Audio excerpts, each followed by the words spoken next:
Well, good afternoon, guys. It's Mr. Abels here. I know you, as well as me, are sad that I'm not here. I know that you guys are going to miss me greatly. I know some of you might even be in tears at this point, just wondering why in the world your teacher is not here. All right, enough with this nonsense, I guess. I am not here because my wife is having surgery. And depending on what time of day you're here, my wife may be in surgery right now. We'll be gone for the rest of the week, helping her in her recovery. And I know that you will honor, respect, and be kind to our substitute. We should treat all people with respect, and our substitute is not your enemy. They are not your foe. They are someone here to help you learn. And so please honor and respect what everything that is being said there. Uh, while we are while we're here this week, we want to not stop the learning. We want to continue the learning and amp it up a little bit. We're going to be talking about the elements of a map. There are several elements, and we talked briefly about some of those, but now I want us to go into practicing some of the elements of this map. Dora the Explorer and her map would help you say, I'm the map, I'm the map, I'm the map. Oh, you guys are wanting me to sing it. You're not? Oh, you are. Okay. I'm the map, I'm the map, I'm the map. Good enough for now, huh? All right. Well, let's look at the different themes here of different elements of this map. First of all is the map title. The map title is simple enough. It's the title of the map. It's what we're actually looking at. Now, what I want you to notice if you're looking for a full size version of this map, it's over on the left wall of my classroom. So please make sure that you refer to that if you'd like to. This map of Australia is there. And I know it's a map of Australia, not simply because of the way that this continent looks, but because it says continent of Australia. Second portion of the map I want to look at is the locator map. That is where in the world the map is at. Now I know that some of the maps you look at will not have a locator map inset.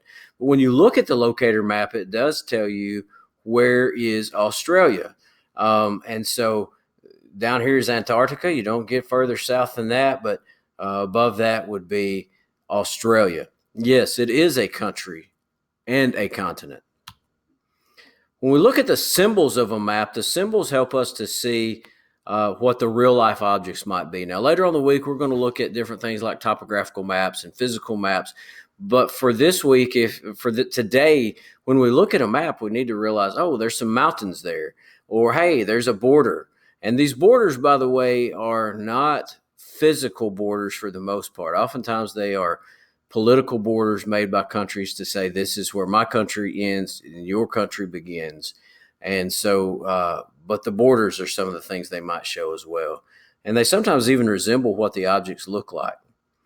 Now, this I know is the same circle as the last one, but this is actually the legend. The mountain, the triangle here is a symbol. The red line's a symbol. The blue line, it's a symbol. But this is the legend that tells you what the symbols are. And so this little table here is the legend. Some of the symbols that we just talked about, though, the borders, that's in red. And so, yeah, this is Australia's territory. This is not. And that red border is something that that they decided would be whose land would be whose. The star here, excuse me, shows a capital. As we said, the blue shows rivers. And of course, we said that the triangles will show mountains. And then you can see inset here that you might can even notice that looks like a mountainous area, but it's just another way of reminding us that that is a mountain. The compass rose. Not all maps are oriented to the north. And so when you see the compass rose, you look and say, okay, I know that everything on this map that's up is north, everything that's west is to the left-hand side. Everything that's to the east is on the right-hand side. South is down. That's how we sense everything is, but that is not the case with all maps. That's why the compass rose is there, to remind you which way is north. Those directions we just talked about are called the cardinal directions. North, south, east, and west are called the cardinal directions. The intermediate directions are northeast. Northeast is right here. Southeast, northwest, and southwest. Those are more helpful when we're talking about relative location. We talk about absolute location. We don't really need a north and a south, except from the latitude and longitude. We may need the directions on which side of the equator it is, and east west, which side of the prime meridian it's on. But for the most part, we use these terms for relative directions, especially the intermediate directions are given when we're talking relative direction. And as you'll recognize that from the 5 themes of geography that we just finished up. Map scale. Guys, this is really important that you understand map scale, and I'm certain that our substitute will help you understand this a little further if you need to. But this is the relationship between the distance on a map and the distance in real life. On this scale you see here, this amount in white and red, you look here, this is 500 miles from this to this. And so if you had a ruler and you were able to lay that ruler out, see how long this was on the actual map, then you would know that's about 500 miles. And you would put it between distances, and you would put to use a straight line is going to be the way that mostly we're going to have to do this. But when we drive, we're not going to be able to drive in a straight line. We're not going to be able to go directly from point A to point B. By the way, you should be going from point A to point B in the hallways, because we know that we need to keep the hallways uncrowded. So you can't usually go from point A to point B, but this does give us a relative term of how far stuff is. Today, we're going to be talking on your worksheets of a distance of 400 miles for every inch. You're going to have a ruler.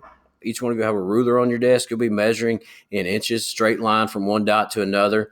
For every time you measure 1 inch, it will be 400 miles. And on that 400 miles, if you had 3 inches, then you would be 1,200 miles apart.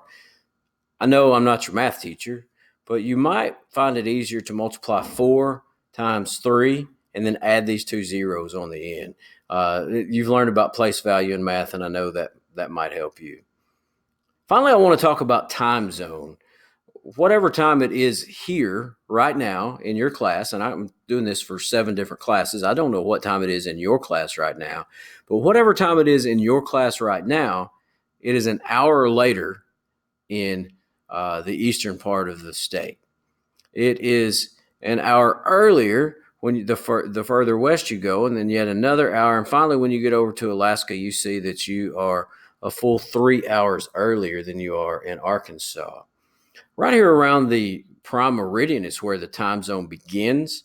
It's where everything is based off that. So you start here and you go back an hour, and then you go back another hour, and you go back another hour if you're going left. If you're going right, though, time zones go up 1 hour for every time you move time zones, which you'll notice here at 2:10. We keep moving here. It's 4:10, 5:10, all the way up to 10:10, 11:10, 12:10. All of the stuff to the right does that. And so you're going to be doing a worksheet on both of those today. And what I want you to notice is that I'm not expecting it to be a difficult worksheet. I do expect, however, for you to be doing your best work, paying attention to the details of that, and trying as hard as you can to make sure things are right.